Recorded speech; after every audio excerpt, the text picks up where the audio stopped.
Hey there friends, in this video I'm going to be showing you how to create YouTube thumbnails in seconds with Thumbs AI.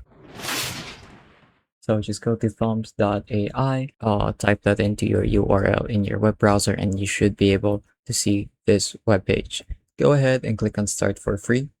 I'm going to click on login because I have already got an account. And once you log in, you should be able to see this creator dashboard. So as you can see right off the bat, it already shows you a lot of templates that you can use as bases for your thumbnail. So you can choose a particular style to copy if that's your thing, or you can also create your own using the create thumbs feature here at the left hand side of our screen. I'm just going to go ahead and click on create thumbs and we can create a thumbnail from a text prompt or from an image. So what I'm going to be doing first is a text to thumbnail image or text to thumbnail prompt, and I'm going to show you how easy it really is. So I'm just going to say something generic like create a thumbnail for a YouTube video or a gaming YouTube video about, let's say, Minecraft mods. It should be survival.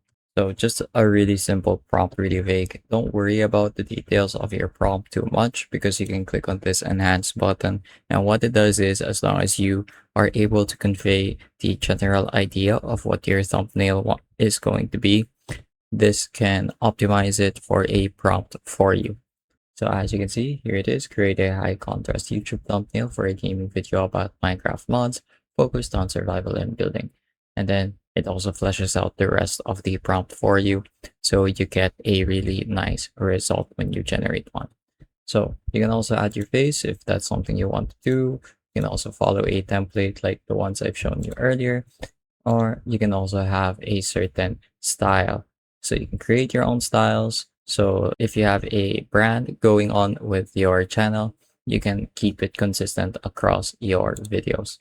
So I'm just going to keep it at that for now. Going to select one variation. If you would like to have more, you can always increase the number of variations just to have things to choose from. And you can also change your aspect ratio if it's for YouTube or for the shorts. So I'm going to go ahead and click on generate thumbnail, and it shouldn't take longer than a few minutes. I would say a few seconds to a few minutes. So here's our finished thumbnail. As you can see, once it loads, it's really high quality, and the results you get from this program or this web app is really great. So if I had to make any changes to it, I just have to download the image, and I would want to add some text to really make it stand out. But overall, I'm already really happy with the result. So feel free to experiment as well with generating thumbs from images. So let's say you want to add a picture or a subject to your thumbnail, like a picture of you. You can go ahead and upload that, write out the rest of your prompt, and then generate a thumbnail that way. So that's pretty much it for this video. Really quick and really easy, and really being familiar with this platform will help streamline your workflow by a whole lot. You're going to be able to focus on the other aspects of your video production instead of wasting too much time making your thumbnail. So I hope I was able to teach you something new and something useful. And as always, thank you for watching.